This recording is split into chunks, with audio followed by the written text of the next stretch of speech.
What's up? My name is Cal, trail name Starburst. Hey, and I'm Lila, and my trail name is Sugar.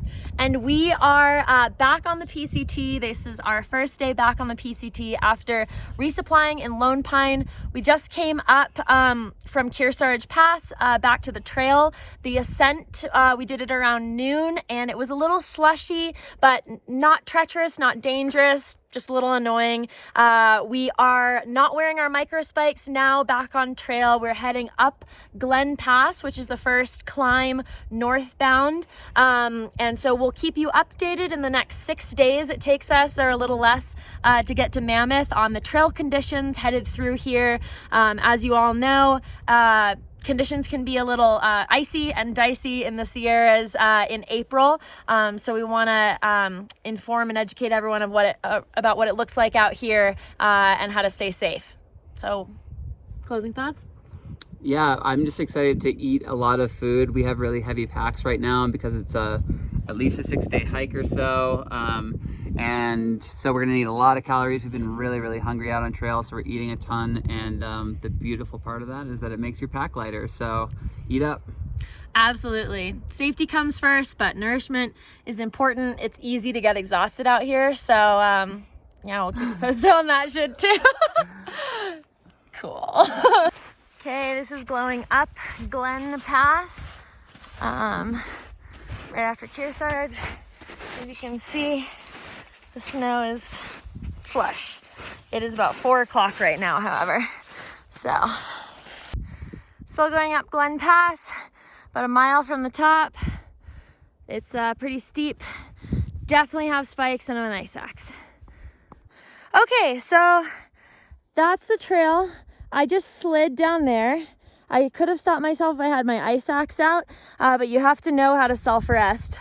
Make sure you're practicing that before you come out here, okay, if this happens to you.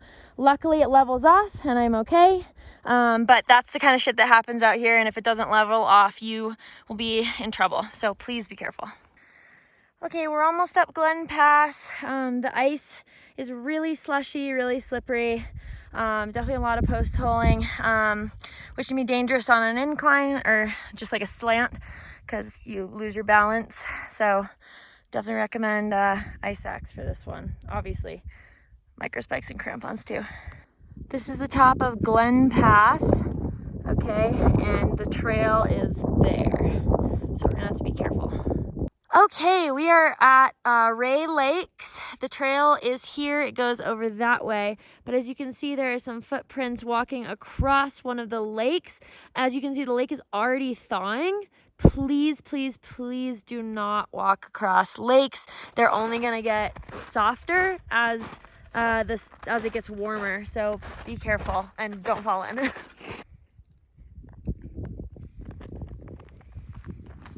Stream crossings in the Sierras are not bad. At the moment, the water is not dangerously high.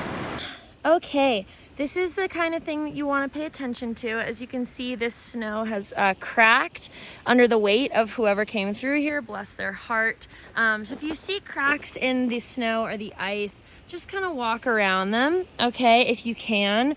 Another common thing is an ice bridge hazard. You might see something like this, or if you feel it give way, see it's like cracking up the middle there, just, step to the side, try to get off that section of the ice, and you won't fall, which can, not necessarily dangerous, but it sucks. So here's another ice bridge hazard. As I was talking about, the trail goes right over this. If you can, without losing your balance, maybe try to break through so that other hikers will know, hey, there's water under this, and then that way they can see it. Definitely, as I said, don't have your headphones in, that way you can hear the water close to the trail. Okay, but the later in the season it gets, the more likely this ice is going to collapse and you could fall into the water, and you do not want to be wet when it is also cold. So yeah, try to kick it in if you can safely and don't fall in. Hey, we just had a little wipeout here. I don't know if you can tell, but this is all ice right on these rocks. So very slippery. I am literally wearing microspikes.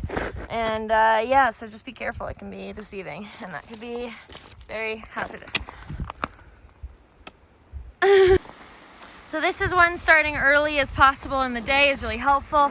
As you can see, someone slid down like they were skiing. but because it's still crusty, it's really easy for us to just walk down this. It's a lot safer. This is the ascent of Pincho Pass. I was zoomed in there. That's really where the pass is. It's pretty mellow until the very top, at which time it becomes really slushy and icy. As you can see here, we didn't know that and we started way too late, and that actually made it quite dangerous. A little later in this video, we will talk about the conditions on the ascent, what to do and not do. As you can see, this is the descent, which there were some other unforeseen hazards on. Okay, as you can see, it's super gorgeous. However, the trail crosses this. There's a big ice bridge hazard, post hole hazard, yeah? How's it looking over there? It's looking dicey, but we're gonna do it. Looking dicey, she said, but we gotta get over it. So please exercise extreme caution. I mean, you can see like it's melting. It's only gonna get worse. And it's really hard to tell where it's safe to cross. So please, please be careful. Good job. This is 6 a.m., the beginning of the ascent of Mammoth Pass. As you can see, it goes straight up that wall of ice. We did not switch back. We just went straight to the top. Here's a view from the top. And as I zoom in, you can see tiny footprints going all the way down. It's actually much steeper than it looks. So please begin the ascent as early as possible.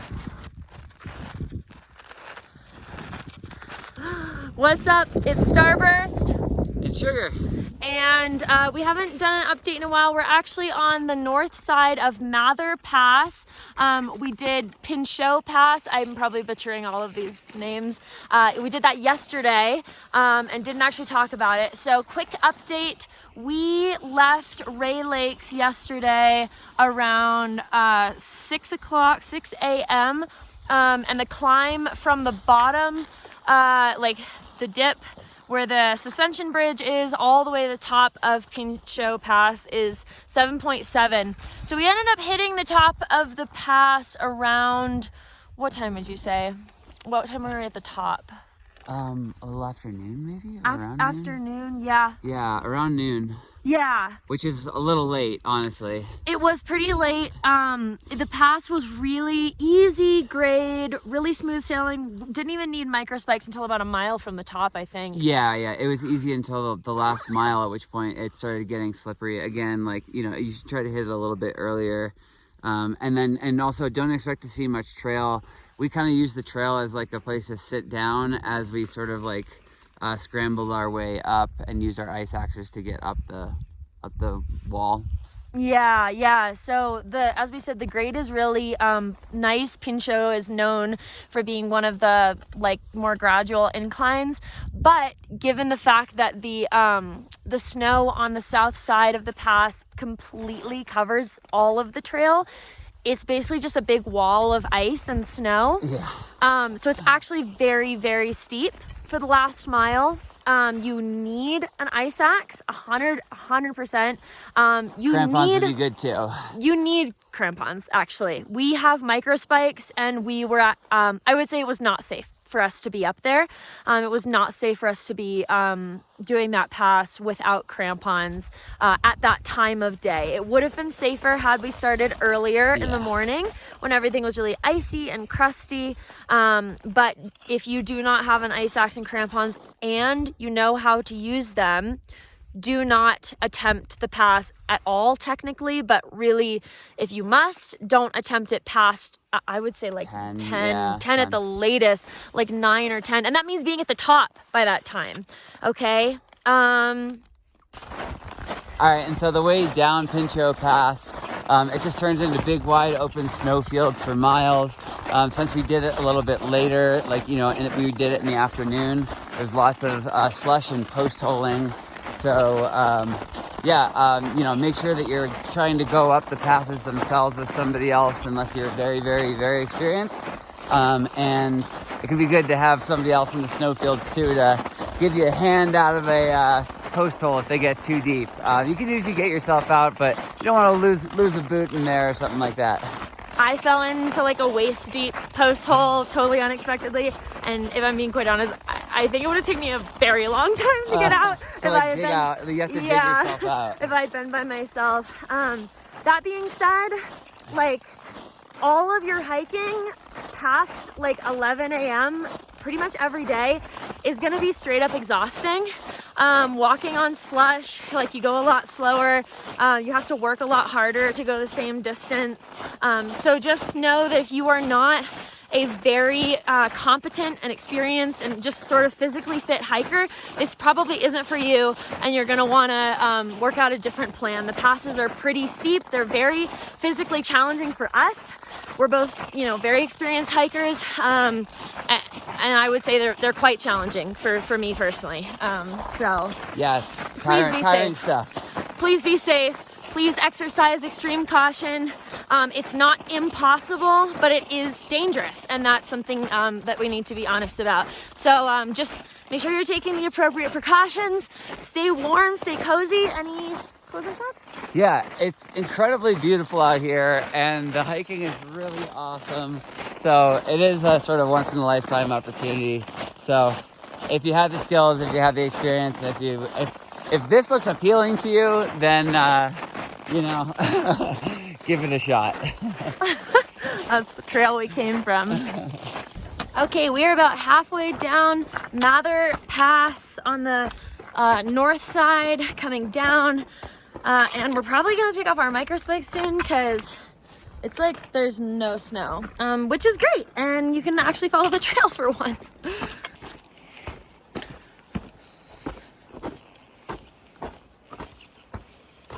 Just for educational purposes. Okay, this is the trail after Mammoth. So it's a little wet, but at least it's not cold and snowy and treacherous. So honestly, never been so happy to have wet feet. You really don't mind. Suffering is relative. Something I wanted to say before I forget is that we realized it would have been really valuable to have the topo maps downloaded for each of the passes. That way you could kind of gauge where the best place is to ascent and descent. But also on that topic, something that's important to remember for everyone watching this video, probably days after we recorded it, is that it is essential to be as safe as possible. You must know what you're doing. If this is your first through hike or even first backpacking trip ever, I would honestly highly recommend flipping up north or something, doing something else, flip-flopping, coming back, attempting these passes when the snow has melted a considerable amount. But that being said, every single hiker who goes through here is helping to carve the trail more, okay? We were two of the first people through here. There are a couple other through hikers out here. So occasionally there have been tracks to follow, but not all the time. And on the passes where there were tracks to follow, they were considerably easier than the ones where we were carving the trail, okay? So if you are watching this, a week or a week and a half or so after we're recording it, just know there are hikers in front of you. Every single one of us is helping to carve this trail and establish it even more, and establish those footsteps in the snow that will make your life even easier to follow them, okay? So it's really a team effort out here on the PCT. So definitely stay safe, but know that it's gonna get easier as time passes and snow melts and more people walk along this path. Hey everyone, we just wanted to give you an update. We made it up and over Mammoth Pass this morning. We are at an awesome lunch spot. You want to show them where we're at? Woo. We are warm and dry, and it's fantastic. I'm in a tank top for the first time in days. Yeah, but we camped up pretty high last night, pretty close to Mammoth Pass. We wanted to get as close as possible so that we had the shortest amount of ascent possible, because we know that the Mather Pass is an eastern facing slope, so it gets sun a little bit earlier than a lot of the other passes. So that means that by almost 8 a.m. or so, it starts to get a little bit more slippery. So we made our approach, and once we got to sort of where the actual final ascent begins, we took a look at all the different options for lines. There really was no sort of trail to be seen for most of it. So we decided to go with a line that was fully snow covered. Since we had our ice axes and microspikes on, we were able to sort of slowly work our way up, just making sure that we dug in every step, both with our ice axe and our trekking poles and our feet. And slowly but surely we made it up, and we felt really good coming up and over today. What else, Cal? Yeah, I think that the biggest differences in Mather Pass being one of the steeper passes in the Sierras versus the pass we did yesterday was the time that we hit the pass. Like Sugar was saying, we woke up a lot earlier, we were a lot closer, and so it wasn't quite as slushy. It also made me feel a lot safer because there were established footprints that we were kind of following from other hikers, and we were breaking trail on the pass we did yesterday. So that just gives me a lot of hope that the more days pass, the more snow melts, and the more footprints there are, the safer it will get. But definitely hit it as early as possible, especially for Mather, because of the time that the sun hits the ice there. Yeah, that's our game plan for the next few days, is just to get as close to the top of the pass as we can get by the end of every day, and then camp, and then wake up early and push over when the snow is the crunchiest and crispiest. And then fun sledding down the north face of Mather Pass. Every morning, it's look great. Look forward to that. All right, I think that's it. Cool.